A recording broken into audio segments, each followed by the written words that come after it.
안녕하십니까. 조세전문 변호사 고성침다. 오늘의 주제는 배우자 상속세 조사와 증여세 과세에 대해서 말씀드려 보겠습니다. 남편이 이렇게 있고 아내가 있잖아요. 근데 남편이 돌아가셨어요. 그러면 이 배우자의 상실의 이 고통이라는 거, 이 슬픔 엄청 크잖아요. 이게 몇 년을 간대요. 7년을 했는데도 이 7년 동안 이게 계속 가더라는 그게 있고, 보통 1년 반 정도는 막 이렇게 나오기가 힘들더라, 집 밖을 나오기가 힘들더라. 그런 말씀을 하세요. 그런데 상속 재산이 있으면 6월 내에 신고를 해야 되잖아요. 신고를 하면은 1호부터 이제 또, 이제 1년이 지났든지 6개월이 지났든지 상속세 조사가 그 각 해당 세무서의 상황에 따라서 조사가 나와요. 그러니까 신고로 해가지고 끝나버리면 괜찮은데 조사가 나올 정도면 이게 금융거래가 뭐가 좀 이렇게 복잡하다는 거예요. 그러면 이 금융거래가 있으면 남편하고 아내 사이에 이렇게 간 거 있고 이렇게 온 거 있고 이래버리면 이게 증여고 이게 또 증여고 이렇게 볼 가능성이 크다라는 거 아닙니까? 실제로 그래서 상속세 조사를 하고 상속세 조사 나와가지고 이 부분에 대해서 증여 인정해라 이렇게 인정을 했어요. 그러니까 인정을 안 하죠. 그러면 나 무슨 소리 하고 있냐. 이게 우리는 서로가 공동으로 이렇게 해가지고 일을 해가지고 재산을 모았다. 공동으로 재산을 했다. 이게 어떻게 해서 이거 내가 아파트를 취득한 거를 자꾸 내가 남편 돈으로 해가지고 취득했다고 하는데 결혼 생활 57년을 했는데 내가 그때 처음으로 52년 만에 처음으로 내가 아파트 내 명의로 아파트를 샀다. 이 57년 동안에 우리는 계속 일을 했다. 불과 남편이 병든 5년을 빼면은 이 52년 만에 내가 내 명의로 집 살 수밖에 없었으니까 남편이 뇌졸중으로 쓰러져 버렸다.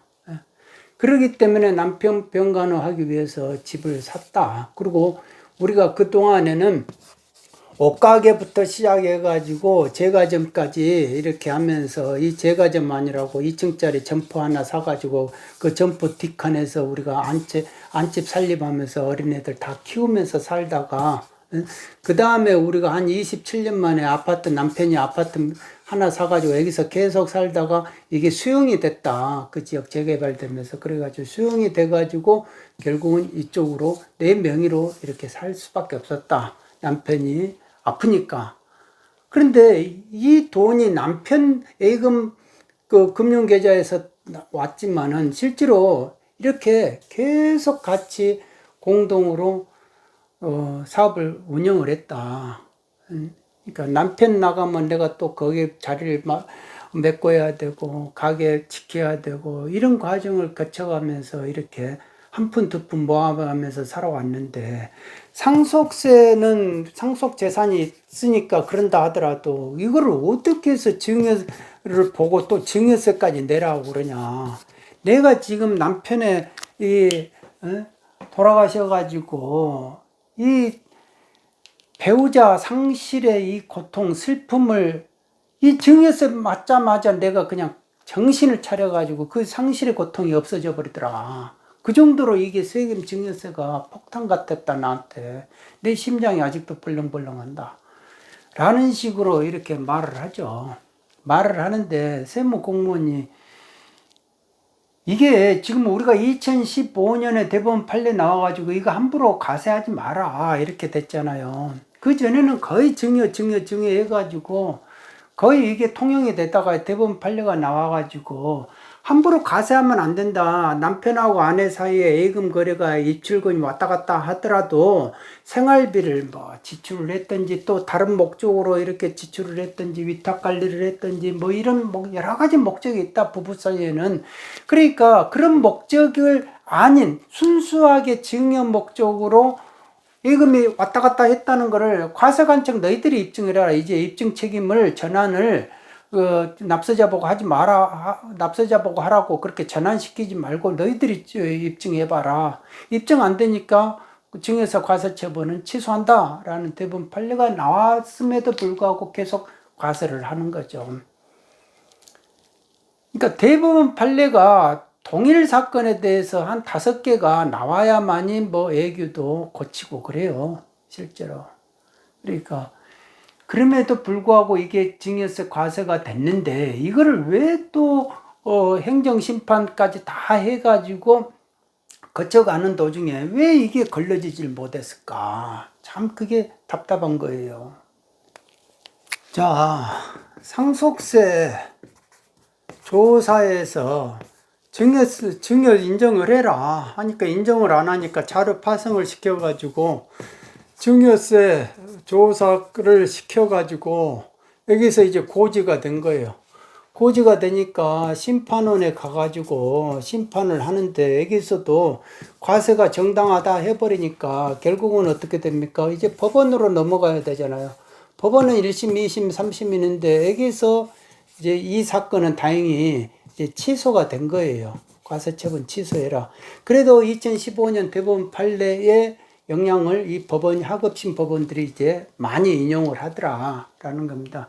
그러니까 이런 식으로 자꾸 인정을 해라, 인정을 하면은 우리가 증여세 파생 자료 안 하고 그냥 여기서 끝내겠다, 세금 더 내고 라는 식으로 하더라도 내가 억울하다 하면은 인정하지 말고 좋아, 가. 법원까지 가자 라는 식으로 해야 된다 이겁니다. 부부 사이에 공동재산이다 라는 걸 왜 인정을 안 하냐 이거예요. 이게 우리가 민사사건을 하면요, 민사법원에서는 이혼을 하면은 50대 50이다 이런 식으로 하잖아요. 사회행위를 뭐를 하더라도 다 50, 50 이런 식으로 기준을 쓴다 이거예요. 부부 사이에 재산 분할을 해도. 그런데 이 세무 쪽하고 관련된 세무 공무원들만 만나면은 이게 안 된다 이거예요. 이게 50, 50 인정 안 한다. 아니 그러니까 제발 좀 국가가 세무 틀리고 민사 틀리고 뭐 형사 틀리냐 이거예요. 국가는 하나예요. 하나 아니냐 이거예요. 국가가. 뭐 형사사건에서 뭐 해가지고 뭐 검찰에서 무혐의 받으면은 그거는 우리하고 관계없고 이런 식 거의 이런 식입니다. 조세범죄 이런 사건에서는. 그러면 제가 항상 그런 식으로 표현을 하죠. 아니 국가가 하나지 무슨 뭐 별개냐고. 왜 세무가 그러면은 남이 이렇게 형사사건에서 그쪽에서 한 수사사건의 결론을 왜 인정을 못 하느냐. 그럼 우리는 별개다고 그래. 그러니까 이 세무는 완전히 무슨 고권의 영역이다 이거. 우리 영역이니까 남의 기관이 건드리지 마. 막 그런 게 있어요. 그러니까 우리만의 리그다 하는 그런 느낌이 있다 이거. 여기도 보면은 국세청이 있고요. 그 다음에 이게 심판원이 실제로 국무총리실 산하인데 기재부 사람들이 여기가 이제 거의 이제 좀 많이 장악을 하죠. 그러니까 이 기재부에 입김이 많이 들어간다라는 겁니다. 그러다 보니까 우리는 이렇게 이렇게 해버리면 또 할 말이 없는 거예요. 국세청은 또 우리는 이렇게 이런 식으로 해버리고. 그러니까 이런 면에서 차라리 AI한테 맡기자 제발 좀. 이런 부분들은 부부 사이에 증여냐 아니냐 이런 거는 전부 다 AI에다 맡기자. 만일 제가 무슨 국세청에서 이런 세금에 대해서 어떤 정책을 하는 입장이다 하면은 저는 AI를 도입을 해가지고 일단 초벌 구의를 한다 이거예요. 이 AI로 먼저 다 이거를 걸러낸다. 일단 결론을 이게 뭔지 나온지 이게 결론이 이런 경우에는 제가 볼 때는 AI를 주면은 이게 사람보다 훨씬 더 형평성이 있다. 저는 생각. 지금까지는 보면은 이 세무 쪽은 자기 영역에서 나는 이렇게 본다 이러는 게 너무 심하다라는 겁니다. 여기에서도 결제 단계가 아무리 못해도 3단계 이상이잖아요. 여기도 3단계 이상이고 여기도 3단계 이상이단 말이에요. 그러면 관련된 사람이 최소 10명에서 13명은 충분하다 이겁니다. 이 과정에서 왜 이런 법원의 대법원 판례라든지 이런 부분에서 예? 문제점을 지적하는 사람이 없었을까? 저는 그게 참 답답한 겁니다. 그러니까 법원에 와가지고 여기서 취소돼 버리니까 대부분의 경우에는 항소를 하는데 국세청은 다 항소를 하거든. 왜? 내 개인 돈 가지고 항소하는 게 아니잖아. 국가도 세금 가지고 하니까 다 일단은 항소를 해버린다고요. 그리고 그렇게 해야 이게 패소일로 안 들어가요. 패소일로. 패소일로 안 들어가니까 2022년에 만일 패소했다. 그럼 2022년에 당시에 있는 담당자나 국장은 내가 재임할 때 패소일이 높아지면 안 되잖아요. 그러니까 이거 항소해. 라는 식의 그런 심리가 있다 이겁니다. 그러면 이게 계속 폭탄 돌리기 하는 거예요. 폭탄 돌리기. 그러니까 제발 좀 이 한 단계에서 우리 국장님이 여기서 그냥 이 패소율 높더라도 여기서 끊어버리십시오 라고 하지만 그걸 왜 내 있을 때 그걸 요구하냐 이렇게 되는 거예요. 그러니까 항소를 하는데 이 사건은 항소를 안 했어요. 그러니까 상당히 드문 케이스다 이겁니다. 그러니까 본인들도 다 이런 것이 이게 증여로 하기가 좀 어렵다라는 걸 이제 아는 거예요. 그러니까 이제 법원까지 왔으니까 과세행정 실명제를 하더라도 이제 어느 정도 부담이 없는 거예요. 부실과세로 판명되더라도 법원까지 갔으니까 부담이 없는 거예요. 왜? 여기까지는 정당하다고 했으니까 만일 여기에서 이게 과세가 취소되면은 과세한 이 사람들한테는 너희들이 부실과세 했네, 과세 품질이 안 좋네 라는 식으로 피드백이 되니까 이쪽 내부에서는 될 수 있으면은 뭐를 취소를 안 하려고 하죠. 과세 처분을 정당하다 이렇게 하는 경우가 심리적으로 있다 이겁니다. 그러니까 이게 참 괴로운 거죠. 그러니까 사람이 하면 이런 복잡한 내면에 보이지 않는 그 심리가 작용을 한다 이겁니다. 근데 AI는 무슨 심리가 작용할 것도 없잖아요.